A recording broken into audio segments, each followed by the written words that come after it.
Assalamualaikum warahmatullahi wabarakatuh. Abu Abdullah Muhammad bin Idris Asy-Syafi'i atau dikenal dengan Imam Asy-Syafi'i adalah salah satu dari 4 imam mazhab ulama kelahiran Gaza, yaitu perbatasan Syam ke arah Mesir. Mempunyai kisah menarik ketika bertamu ke rumah Imam Ahmad. Semua ulama tidak meragukan kapasitas keilmuan Imam Syafi'i. Beliau merupakan salah satu guru Imam Ahmad bin Hambal, pendiri mazhab Hambali. Al-Habib Quraisy Baharun,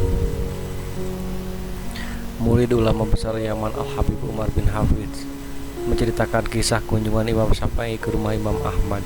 Kisah ini cukup populer di kalangan penuntut ilmu. Namun sebelumnya, jangan lupa like, subscribe, komen, share video ini, dan jangan lupa klik tanda lonceng agar selalu mendapatkan notifikasi video-video terbaru dari channel kami. Semoga bermanfaat. Terima kasih. Suatu hari, Imam Syafi'i bertamu ke kediaman Imam Ahmad. Pada waktu itu, Imam Ahmad mempunyai seorang putri yang sangat mengagumi Imam Syafi'i. Karena Imam Ahmad sering menceritakan kealiman dan kezuhudan gurunya tersebut, putri Imam Ahmad pun penasaran seperti apa tokoh yang dimuliakan ayahnya itu. Kedatangan Imam Syafi'i ke rumahnya menjadi momen menggembirakan baginya, karena dengan kunjungan itu ia bisa melihat lebih dekat sosok ulama yang dikagumi ayahnya. Ketika sampai di rumah Imam Ahmad, Imam Syafi'i dijamu dengan makan malam. Imam Syafi'i makan dengan lahap. Tidak seperti biasanya, porsi makan beliau bertambah. Hal ini membuat putri Imam Ahmad terkejut. Karena cerita yang ia dapat, Imam Syafi'i bukan orang yang suka makan kecuali sekadarnya saja.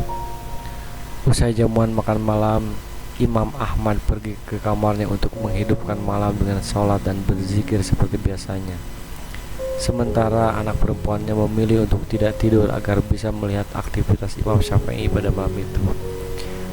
Malam itu Imam Syafi'i berbaring di kamar yang disediakan hingga waktu subuh tiba. Putri Imam Ahmad dibuat heran, bagaimana bisa ayahnya mengidolakan orang yang tidur sepanjang malam, sedangkan beliau sendiri menghabiskan malamnya dengan qiyamul lail. Apa yang sebenarnya terjadi? Ia pun bertanya-tanya. Setelah terbit fajar, akhirnya sang putri bertanya kepada ayahandanya, Imam Ahmad, "Ayah, apakah ini sosok yang engkau idolakan?" Saat makan malam, ia makan dengan porsi yang banyak. Setelah itu dia pergi ke kamar tidur dan tidak mengisi malam dengan sholat dan zikir. Lalu begitu bangun langsung melaksanakan sholat tanpa berwudu. Tiba-tiba percakapan di antara mereka terhenti ketika Imam Syafi'i datang menghampiri mereka. Imam Ahmad pun menyampaikan apa yang ditanyakan putrinya itu. Kemudian Imam Syafi'i menjelaskan mengenai porsi makanku yang bertambah pada jamuan semalam. Itu karena aku tahu makanan pasti makanan halal dan engkau adalah orang yang dermawan dan mulia. Makanan orang dermawan bisa menjadi obat, dan makanan orang kikir akan melahirkan penyakit. Maka aku memakannya untuk mengobati sakitku, bukan mengenyangkan perutku. Lalu saat aku terbaring, di hadapanku seolah ada puluhan permasalahan fikih. Maka aku berusaha memecahkan sepanjang malam. Itulah yang membuatku tak sempat melaksanakan sholat sunnah, dan aku tidak berwudu saat salat subuh. Itu karena semalam suntuk aku tenggelam memecahkan persoalan fikih dan tidak tidur sama sekali. Maka wuduku sewaktu sholat itu belum batal. Imam Ahmad pun berkata kepada putrinya, "Lihatlah apa yang beliau lakukan saat terbaring. Lihatlah apa yang beliau lakukan saat berbaring di tempat tidur pun lebih mulia dari apa yang aku lakukan dalam keadaan terjaga."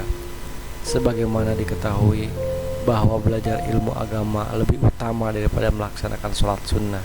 Demikianlah kisah dua imam besar yang membuat putri Imam Ahmad takjub. Kisah ini mengajarkan kita tentang indahnya akhlak dua ulama besar kebanggaan umat Islam. Habib Quraisy Baharun mengatakan, kealiman Imam Ahmad tidak lantas membuat beliau merasa pandai sehingga tidak menghormati gurunya. Begitu pula dengan Imam Syafi'i. Kealiman dan statusnya sebagai guru tidak membuat beliau malu dan gengsi mengakui kemuliaan derajat Imam Ahmad sebagai muridnya. Semoga kelak Allah mengumpulkan kita bersama orang-orang soleh. Wallahu a'lam bishawab.